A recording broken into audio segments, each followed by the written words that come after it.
Hi, welcome back to the channel friends. आज का हमारा टॉपिक है what are the various stages of startup. आज हम जानेंगे कि स्टार्टअप के सारे स्टेजेस क्या होते हैं। बेसिकली स्टार्टअप जो होती है उसमें बहुत सारे स्टेजेस होते हैं और हर एक स्टेजेस के तीन मेन चरण होते हैं, तीन लेवल होते हैं। पहला तो होता है हमारे हर फेज का गोल क्या है, फिर हम चैलेंजेस क्या फेस कर रहे हैं और हमारे ग्रोथ माइलस्टोन्स क्या है, हमें किस तरह से आगे बढ़ना है। आइए हम एक एक करके सारे स्टेजेस में जाते हैं। सबसे पहला स्टेज कहलाता है आइडिएशन स्टेज, जहां हम अपना आइडिया आइडेंटिफाई करते हैं और ये समझने की कोशिश करते हैं कि ये हमारा आइडिया किस प्रॉब्लम को सॉल्व करेगा और उसका सॉल्यूशन हम अच्छे से बनाने की कोशिश करते हैं। इस समय हमारी एक्टिविटीज क्या होती है, ये पहले जो है वो तो फोकस एरिया हो गया। अब हमारी एक्टिविटीज क्या होती है, इस समय हम बहुत सारा ब्रेनस्टॉर्मिंग करते हैं, बहुत सारे लोगों के साथ में सिमिलर माइंडेड लोगों के साथ में बात करते हैं या सेम डोमेन या फील्ड के जो एक्सपर्ट होते हैं उनके साथ बात करते हैं, ब्रेनस्टॉर्मिंग करते हैं, जिसे ब्रेनस्टॉर्मिंग एक्सरसाइज कहते हैं। मार्केट रिसर्च करते रहते हैं और हम देखते हैं कि हमारे टारगेट कस्टमर्स कौन होंगे, हमारे आइडियल टारगेट कस्टमर्स कौन हो सकते हैं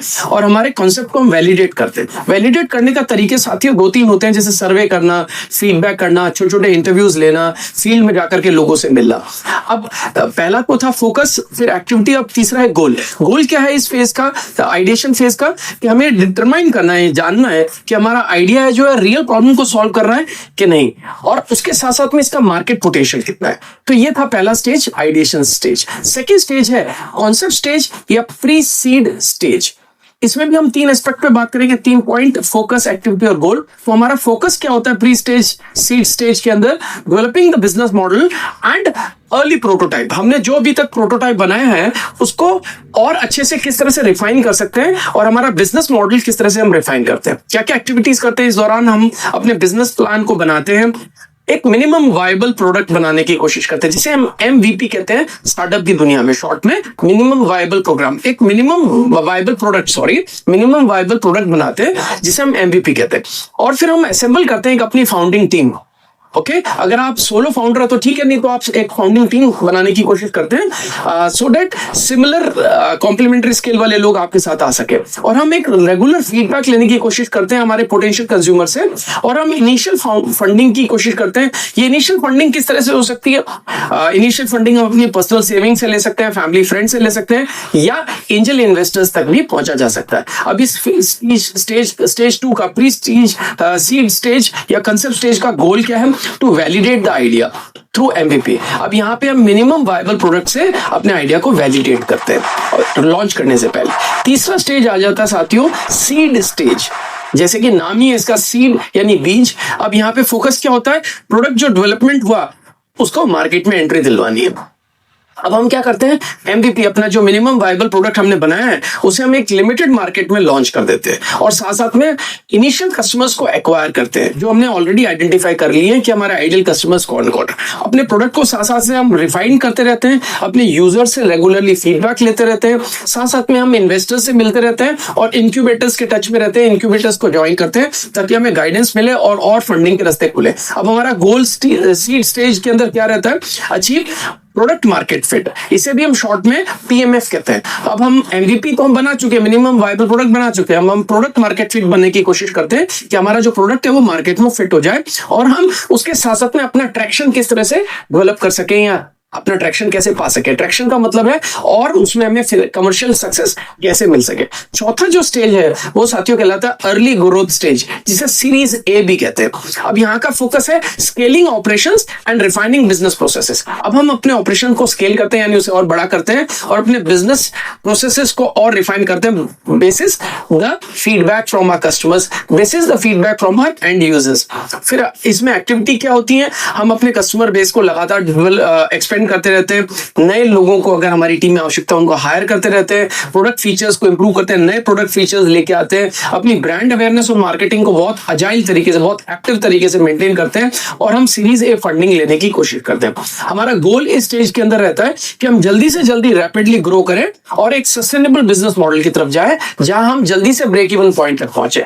ब्रेक इवन का मतलब होता है नो प्रॉफिट नो लॉस, हमारा बर्न खत्म हो जाए, यानी हमें रेवेन्यू इतना एटलीस्ट आने लग जाए कि हमें लॉस ना हो।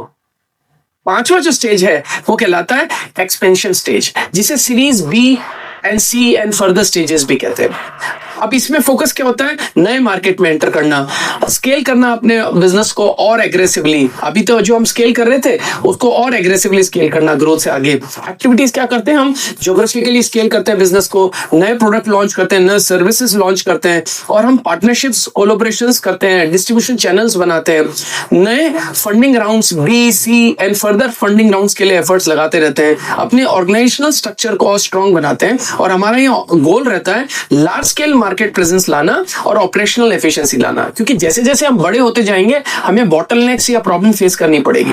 तो हम लार्ज स्केल एक्सपेंशन के लिए या मार्केट प्रेजेंस के लिए हमें जो भी उसमें चेंजेस लाने अपने बिजनेस मॉडल में, अपने ऑर्गेनाइजेशन स्ट्रक्चर के अंदर, अपनी अप्रोच में, वो सब हम चेंजेस लाते रहते हैं।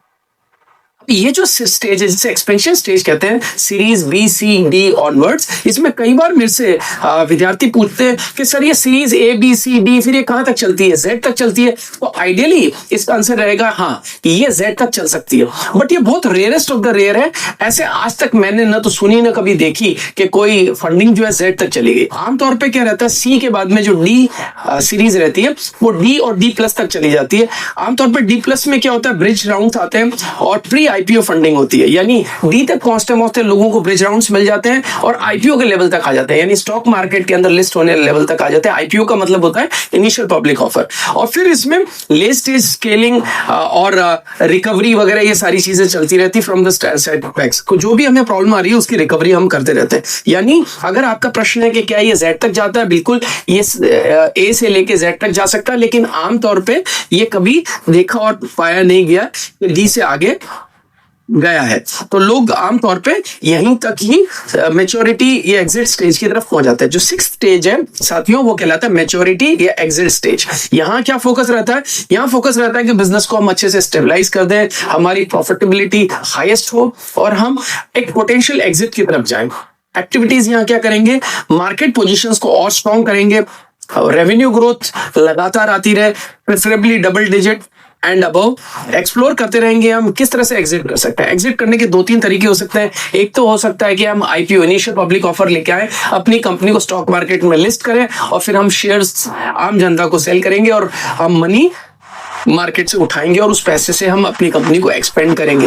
ऐसे में क्या हम अपनी ओनरशिप को डाइल्यूट करते हैं, यानी हम अपनी ओनरशिप जो है एज ए फाउंडर हम धीरे धीरे एक फंड लेके, जैसे हम वेंचर कैपिटलिस्ट को, एंजल इन्वेस्टर्स को फंड दे देते हैं तो वहां हम उनसे पैसा लेते हैं और उनको शेयर दे देते हैं। लेकिन यहाँ पे हम ज्यादा पैसा कम रेट में उठा सकते हैं। अगर आप मेरे से पूछे तो सबसे सस्ता जो मनी कोई भी व्यक्ति या कोई भी बिजनेस या कोई भी स्टार्टअप मार्केट से उठा सकता है वो आईपीओ के थ्रू उठा सकता है, उससे बेस्ट कुछ भी नहीं होता।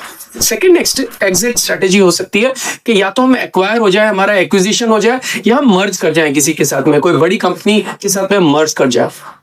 तीसरी स्ट्रेटेजी है कि हम कंटिन्यूअसली प्राइवेट कंपनी के रूप में ही ग्रो करते रहें, ना तो हम आईपीओ में जाएं, ना हम एक्वायर हों और ना ही हम मर्ज हों। हम कंटिन्यूअसली प्राइवेट कंपनी के रूप में ग्रो होती रहे और अपनी प्रॉफिटेबिलिटी को और अपनी लॉन्ग टर्म सस्टेनेबिलिटी को प्रोटेक्ट करें और प्रॉफिटेबिलिटी को ग्रो करते रहे। अब इस फाइनल स्टेज के अंदर हमारा जो गोल है वो है maximisation of the value of the share holders and अपने फ्यूचर डायरेक्शन के बारे में लगातार उस पे सोचना और उस पे काम करना। सो ये थे 6 स्टेजेस साथियों।